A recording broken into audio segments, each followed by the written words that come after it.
ایک سلیم الفطرت انسان کی، صحیح العقل انسان کی، جو کہ فطرت کی اس پکار پر جو کہ وحی کی شکل میں نازل ہوئی، اس پر فوراً لبیک کرتا ہوا آگے بڑھتا ہے۔ اس کی فطرت کی مثال یہ دی گئی جیسے کہ زیتون کا تیل جو نہ شرقی ہے نہ غربی ہے۔ کوئی بھی درخت ہو، زیتون کے متعلق خاص طور پر کہا جاتا ہے کہ یہ عام طور پر جو پہاڑی علاقے ہیں وہاں پیدا ہوتا ہے۔ پہاڑی علاقوں میں یا پہاڑ کے دائیں جانب ہوگا یا بائیں جانب ہوگا۔ اگر درخت ایسی صورتحال میں لگا ہوا ہے کہ مشرق سے سورج ابھرا ہے اور روشنی اس پر پڑ رہی ہے، اوپر بھی پڑی ہے، لیکن جب وہ غروب کی طرف جائے گا تو پہاڑ کے اس طرف کے درخت روشنی میں آ جائیں گے، یہ سائے میں چلے جائیں گے۔ اب مغرب کی روشنی اس طرف سے پڑ رہی ہے، اوپر سے بھی انہوں نے حاصل کی، مغرب سے بھی حاصل کی، لیکن کچھ درخت ایسے ہیں جو کہ چوٹی پر ہیں، انہوں نے مشرق کی روشنی بھی لی، مغرب کی روشنی بھی لی، اوپر کی روشنی بھی لی۔ وہ چاروں طرف سے منور رہتے ہیں جب تک کہ سورج چمکتا رہتا ہے اور اس کی حرارت کو جذب کرتے رہتے ہیں۔ ایسا درخت نہ شرقی ہے نہ غربی ہے، وہ درمیان میں درخت پہاڑ کی چوٹی پر اگا ہوا ہے، اور اللہ تبارک و تعالیٰ اس کے تیل میں خصوصی طور پر اس کا تیل شفاف بھی زیادہ ہوتا ہے اور اس میں تیزی اور بھڑک بھی زیادہ ہوتی ہے۔ فوری طور پر آپ جیسے ہی دیا سلائی قریب پہنچے گی وہ بھڑک اٹھے گا۔ اور اس کی آج اگر مثال سمجھنی ہو تو اس کی بہترین مثال پیٹرول ہے۔ اس زمانے میں کیونکہ ہوتا نہیں تھا، اس لیے اللہ تبارک و تعالیٰ نے مثال دی۔ ہو سکتا ہے کہ اگر یہ ہوتا تو مثال اللہ تبارک و تعالیٰ تبدیل کر دیتے، واللہ عالم۔ اس اعتبار سے کہ یہ ایسی شے ہے کہ اس کی سمیل بھی اتنی ہوتی ہے کہ وہ دور سے جو ہے، اس لیے پیٹرول پمپ پہ کہتے ہیں کہ جناب اس کے 60 میٹر کے دور جو ہے وہ دیا سلائی جلائی جائے، اس کے قریب، اس سے زیادہ قریب نہ آیا جائے کہ وہ دور سے بھڑک اٹھتا ہے۔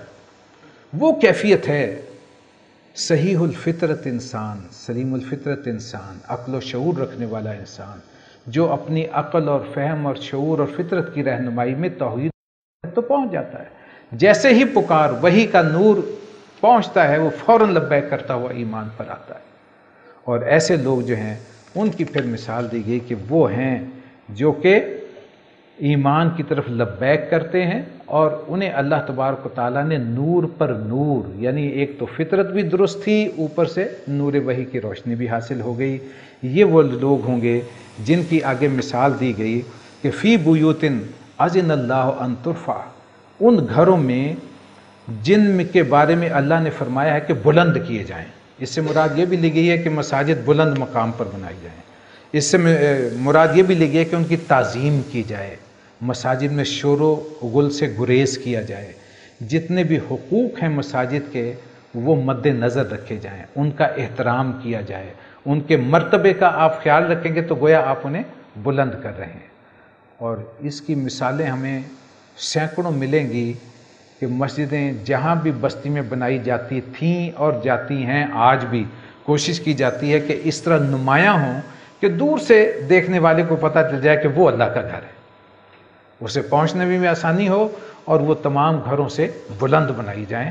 اللہ کا گھر ہے تو اس کی وہ علو شان اس فزیکل اعتبار سے بھی جو ہے وہ ملحوظ خاطر رکھی جائے، جن کے بارے میں اللہ کا حکم ہے کہ انہیں بلند کیا جائے، اور وہاں وَيُذْكَرَ فِيهَا اسْمُهُ، اس کا نامی کا ذکر کیا جائے، يُسَبِّحُ لَهُ فِيهَا بِالْغُدُوِّ وَالْآصَالِ۔ یہ لوگ جنہیں یہ ایمان حاصل ہوتا ہے وہ صبح و شام اللہ کی تسبیح کرتے ہیں، ان گھروں کو آباد رکھتے ہیں۔ اللہ تبارک و تعالیٰ کے گھر کو جب وہ اس کے ذکر سے آباد رکھتے ہیں، توحید سے آباد رکھتے ہیں، وہاں شرک نہ کیا جائے، وہاں بدعات نہ جاری کی جائیں، وہ احترام ملحوظ خاطر رکھا جائے جیسا کہ صحابہ کرام رضوان اللہ تعالیٰ علیہم اجمعین اور اس سے پہلے رسول اللہ صلی اللہ علیہ وسلم کے زمانے میں رکھا جاتا تھا۔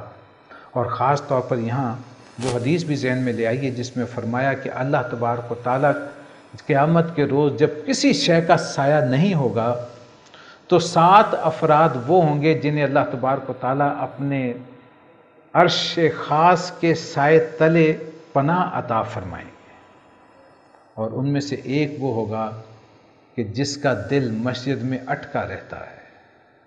ایک اذان ہوئی، نماز ادا کی، واپس آئے، اب منتظر ہیں کہ کب پھر پکار آتی ہے اور میں اللہ کے گھر کی طرف رواں دواں ہو جاؤں۔ اور ویسے بھی مومن کا دل مسجد ہی میں ہونا چاہیے، اس لیے کہ ایمان کا تقاضا یہ ہے، ایمان ہے اللہ پر یقین کا، اور جب اللہ سے محبت، تو آپ جانتے ہیں کہ محبوب کا در کتنا پیارا ہوتا ہے۔ تو اگر واقعتاً محبوب اللہ ہے اور مقصود اللہ ہے، تو پھر انسان یہی چاہے گا کہ زیادہ سے زیادہ اس سے لو لگائی جائے۔ باقی دنیا داری تو ہے انسان کے ساتھ لگی ہوئی ہے، اور وہ اتنی ہی ہونی چاہیے جتنی کہ اس کی ضرورت ہے۔ ہماری آج کے زمانے میں خاص طور پر ہم نے ایسے ماحول میں جنم لیا ہے جہاں ہماری گویا کہ سمجھ لیجیے مجبوری بن گئی ہے کہ ہمارا زیادہ سے زیادہ وقت مسجد کی بجائے بازاروں میں گزرتا ہے۔ اللہ تبارک و تعالی ہمیں اس فتنے سے محفوظ فرمائے۔ یہ بڑا پرفتن، اسے کہتے ہیں پرفتن دور ہے۔ تو یہ مساجد میں ان لوگوں کی کیفیت بیان فرمائی، اور ان کے لیے اگلی بات فرمائی گئی کہ یہ لوگ وہ ہیں رجال لا تلہیہم تجارت ولا بیع عن ذکر اللہ، یہ وہ لوگ ہیں جنہیں کوئی تجارت، کوئی لین دین، تجارت ہے، کوئی بڑا سودا، بزنس امپائر جو بنائی ہوئی ہے وہ پورا ایک تجارت کا وینیو بنا ہوا ہے۔ بیع و شرع جو فوری طور پر سودا ہو رہا ہے، بعض ہوتا ہے کوئی گاہک ایسے وقت میں آ گیا کہ اذان کا وقت قریب ہے، اب اس سے ڈیل ہو رہی ہے اور اوپر سے اذان بھی ہو گئی، اب ایک تقاضا ہے کہ مسجد، اللہ کی پکار آ رہی ہے، اور ایک تقاضا یہ ہے کہ گاہک ہاتھ سے نکل گیا تو یہ پروفٹ جاتا رہے گا۔ اب اگر حقیقی ایمان ہے تو فیصلہ کیا ہوگا، اور اگر ڈھل مل معاملہ ہے تو بندہ پھر یہ کہتا ہے کہ اچھا چلو یہیں فارغ ہو کے نماز پڑھ لیں گے، پہلے یہ منافع جیب میں ڈالو۔ اب یہاں امتحان ہو گیا کہ کون کتنا عزیز ہے۔ کہنے کی بات ہے آسانی سے، لیکن پریکٹیکلی آج کے دور میں یہ توکل کی کیفیت کہ گاہک جاتا ہے تو جائے، اللہ اسے بہتر دے دے گا، پہلے نماز پڑھنی ہے، پہلے مسجد جانا ہے۔ لا تلہیہم، اسے وہ غفلت میں نہیں ڈالتی۔ لا تلہیہم تجارت ولا بیع، نہ کوئی تجارت نہ بیع، ان ذکر اللہ، اللہ کے ذکر سے، و اقام الصلاۃ، اور نماز قائم کرنے سے، و ایتاء الزکوٰۃ، اور زکوٰۃ دینے سے، یخافون یوما تتقلب فیہ القلوب والابصار، اس کے ساتھ ساتھ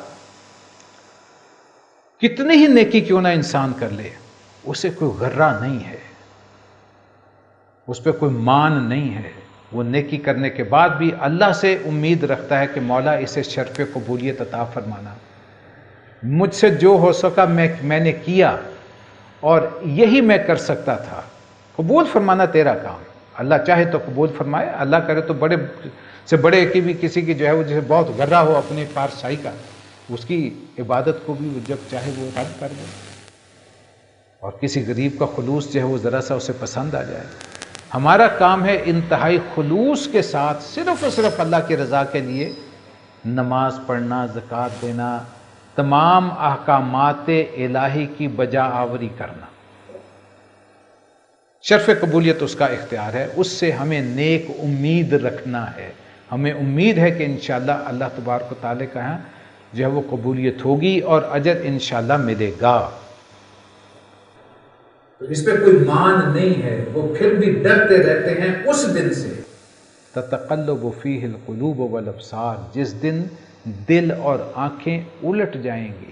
اتنا خوف ہوگا اس قیامت کے احوال کا کہ جب انسان جو ہے وہ گھبرا کر کہے گا کہ ہائے یہ وقت جو ہے وہ نہ آتا، لیجزیہم اللہ احسن ما عملوا، تاکہ اللہ ان کو ان کے اعمال کا اچھا بدلہ دے۔ یہاں یہ بھی مراد لی گئی ہے کہ بہترین بدلہ، یا جو اس کے بہترین اعمال ہیں ان کے مطابق تمام اعمال کا بدلہ، اور دونوں ہی امکانات ہیں یہاں مطلب لیا جانے کے۔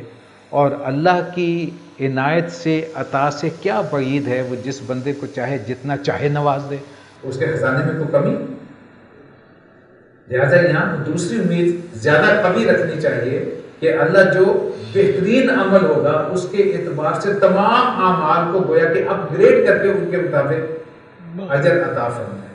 اتنا اجر جو ہے اگر وہ ریا سے پاک ہوں، صرف اللہ کے لیے کیے جائیں، انتہائی خلوص کے ساتھ کیے جائیں، لیجزیہم اللہ احسن ما عملوا ویزیدہم من فضلہ، یہی نہیں بلکہ وہ جتنا چاہے اپنے فضل سے اضافہ بھی جو ہے وہ عطا کرے۔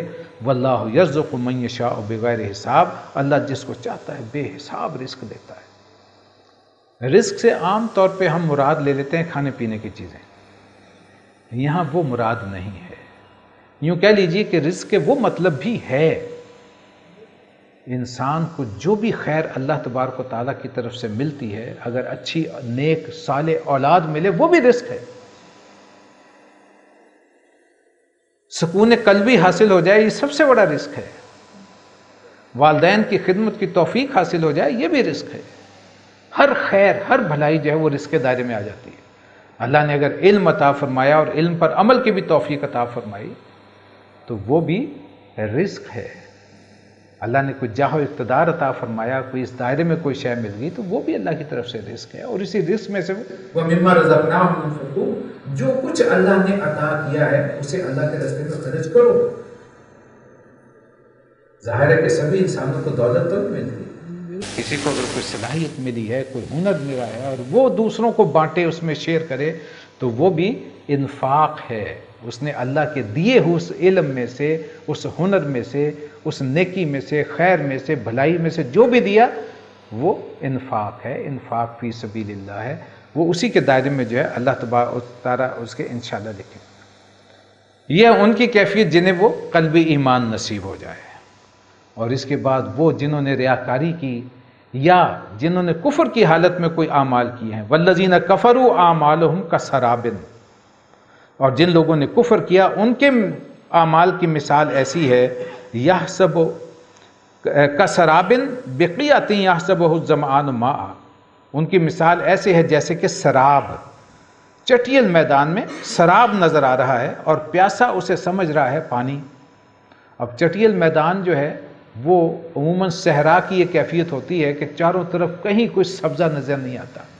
چٹیل اسے کہتے ہیں جہاں کسی قسم کا کوئی سبزہ نظر نہ آئے، کوئی گرینری نہ ہو، کوئی درخت نہ ہو، اور وہاں کہیں ریت پڑی ہے تو دور سے ایسے چمک رہی ہوتی جیسے پانی ہے، اور پیاسا اس ماحول میں اتنا شدت اس پہ ہوتی ہے پیاس کی، اگر وہاں پیاس سے انسان تڑپ رہا ہو وہ دیوانہ وار بھاگتا ہے کہ کسی طریقے سے میں پانی تک پہنچ جاؤں اور میری جان بچ جائے۔ اور پھر یہ سراب وہاں پہنچتا ہے تو وہاں کچھ نہیں، آگے نظر آ رہا ہے پانی ہے، پھر دوڑتا ہے اس طرف، وہاں بھی کچھ نہیں، پھر اور دوڑ لگاتا ہے، تیسری طرف پانی نظر آ رہا ہے، لیکن اتنے عرصے میں بیچارے کی جان چلی جاتی ہے۔ جان گئی، فوری طور پہ حاضر ہوا اللہ کی بارگاہ میں، تو اس کا نقشہ کھینچا گیا، حتیٰ اذا جاءہ، یہاں تک کہ وہ وہاں پہنچا، لم یجدہ شیئا، لیکن وہاں تو کچھ بھی نہیں پایا اس نے، ووجد اللہ عندہ، اس نے پایا وہاں اللہ کو، فوفاہ حسابا، اور اس نے اس کا حساب فوراً چکا دیا۔ اللہ فوراً حساب چکا دینے والا ہے، اس لیے کہ واللہ سریع الحساب، کہ اللہ تو ہے ہی بڑی سرعت کے ساتھ حساب پورا کرنے والا، چکا دینے والا۔ ایک سیکنڈ نہیں لگے گا۔ آج ہمارے یہاں اتنی لمبی کیلکولیشن ہوتی تھی، کسی زمانے میں ہوا کرتا تھا، ٹیسٹ ہوا کرتے تھے کہ استاد جو ہے بہت بڑی رقم لکھ دیا کرتے تھے، درجنوں انٹری لکھنی اور اسٹوڈنٹ سے کہنا کہ اچھا مجھے بتاؤ اس کا ٹوٹل کتنا ہے۔ تو آج تو صورتحال یہ ہے کہ وہ ایک کلک پہ جو ہے وہ لاکھوں انٹریز کا جواب جو ہے سیکنڈز میں سامنے آتا ہے۔ تو کیا اس سے بات سمجھ میں نہیں آتی کہ اللہ تبارک و تعالیٰ کے پاس نہ جانے کس قسم کے جائنٹ کمپیوٹر ہوں جو ایک سیکنڈ میں حساب کتاب کر کے ہمیں سامنے رکھ دیں گے کہ تم ہو کون، ہو از ہو۔ آج سے 1000 سال پہلے، 500 سال پہلے، 200 سال پہلے، 100 سال پہلے بھی ذرا کچھ حقائق جو تھے وہ سوچنے پر مجبور کرتے تھے، خاص طور پہ ان لوگوں کو جن کے ذہن میں کوئی ریب ہے، وہ ایمان بالغیب کی کیفیت ذرا تھوڑی سی متردد ہوتی ہے، آخر کیسے ہوگا؟ قرآن کہتا ہے کہ ایک وہ کتاب ہے، وہ وضع الکتاب، وہ وضع کر دی جائے گی لا کے، اور انسان دیکھے گا کہ یا ویلتنا، ہائے میری شامت، یہ کیسی کتاب ہے، لا یغادر صغیرۃ ولا کبیرۃ الا احصاھا، کہ کوئی چھوٹی سے چھوٹی بھی میری زندگی کا باب، کوئی حرکت، اور بڑی سے بڑی بھی کوئی اسکیم جو میں نے بنائی تھی کوئی ہے ہی نہیں جو اس میں درج نہ کر دی گئی، ایک ایک شے موجود۔ اور وہ کتاب جو ہے اس میں سے اس کا پورشن جو ہے اس کی چپ نکال کے انسان کے گلے میں ڈال دی جائے گی، لو بھی اسے کلک کرو آج کل ہوتی ہے نا اتنی سے وہ کان میں لگائی، اس میں پتہ نہیں سینکڑوں تقاریر جو ہیں وہ، اور لوگ نغمات بھی جو ہیں وہ انہوں نے انٹر کیے ہوئے ہوتے ہیں اور وہ اسی سے سن رہے ہوتے ہیں. آدمی حیران رہتا ہے کہ یہ کیا کیا سنائی جا رہا ہے، صرف اسی میں سب کچھ آ گیا. تو اللہ کے یہاں بھی جو ہے وہ اعمال نامہ لٹکا دیا جائے گا اور کہا جائے گا کہ پڑھ لو آج اپنی کتاب کفا بنفسک اليوم علیک حسیبا، آج تم اپنی کتاب پڑھنے کے لیے خود ہی کافی. اور تیسری کیفیت وہ ہے جو کہ حقیقی ایمان یا ظاہری نیکی ہر طریقے سے محروم. او کا ظلمات فی بحر لجی یغشاہ موج من فوقہ موج ومن فوقہ سحاب. اندھیروں کی طرح کسی گہرے سمندر میں جیسے چڑھی جاتی ہو موج پہ موج، اور اس کے اوپر ہو بادل اندھیرے، اور اندھیرے بھی ایسے کہ جب اپنا ہاتھ نکالے اذا اخرج یدہ لم یکد یراہ، کوئی شے نہیں نظر آ رہی. یعنی تہ بر تہ اندھیرے میں ہے. یہ وہ شخص ہے جو ایمان اور عمل صالح دونوں سے محروم، اور یہ وہ جس کے لیے جہنم کا پکا فیصلہ ہے. اس کے لیے اللہ نے کوئی ایمان کی روشنی رکھی نہیں، اس لیے اگلے الفاظ فرمایا وَمَن لَّمْ يَجْعَلِ اللَّهُ نُورًا فَمَا لَهُ مِن نُور. جس کو اللہ ہی روشنی نہ دے اس کے لیے کون ہے روشنی عطا کرنے والا. اللہ تعالیٰ ہمیں سمجھنے اور عمل کرنے کی توفیق عطا فرمائے. يا حامل القرآن قد خصك الرحمن بالفضل والتيجان والروح والريحان يا حامل القرآن